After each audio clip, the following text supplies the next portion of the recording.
I've been working with fibers since, I guess I started knitting when I was about 8, and also went to school in Belgium for fiber, and I learned to weave, to silk screen, so it's been a long time. I've been knitting since I was 7.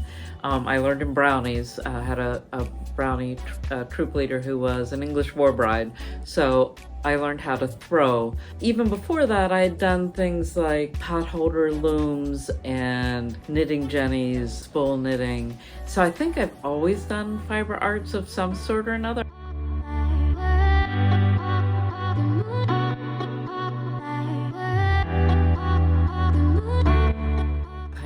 Have about 15 projects on the go, and 3 of them are big fingering weight projects. So fingering weight sweater was probably half done. Stephen West's Charlography, I think was the name of it, his mystery knit along from last year. Fingering weight poncho are the 3 things that I'm working on.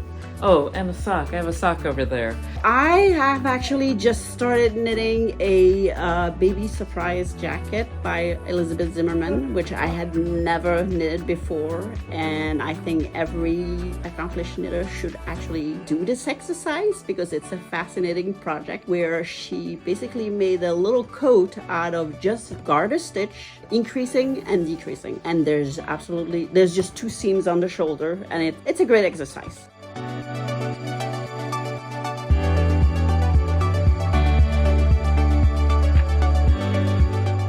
That's a really good question. I think it's probably been about 12 years. Started doing it maybe a year after I started working here. It just has gone so quickly, but I love doing safaris. Actually, with the second owner page, that's when I started teaching. I'm going to say probably over 10 years now. So it's been a while.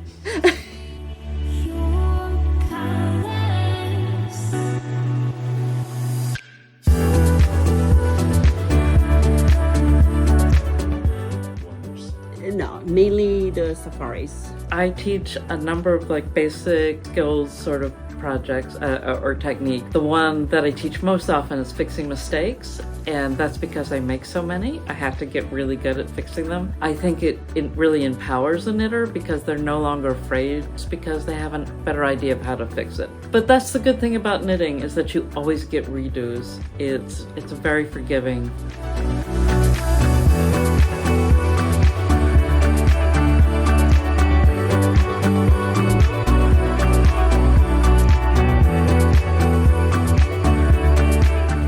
A lot of my students enjoy the social aspect of the safaris. Some of the group have been together for a really long time, years.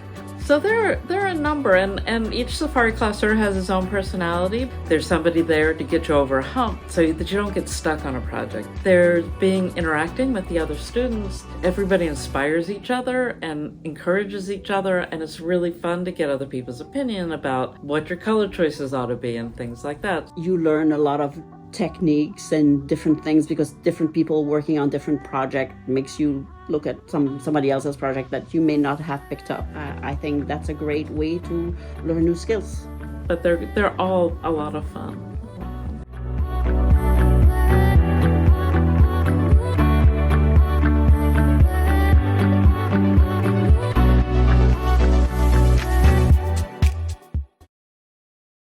Here, let me sit up straight. Here, check it again. I've set up straight.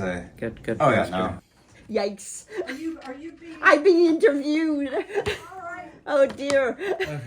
You're a celebrity. I guess. You're a celebrity. That's it. That's it. Good. Excellent. Thank you, Susan.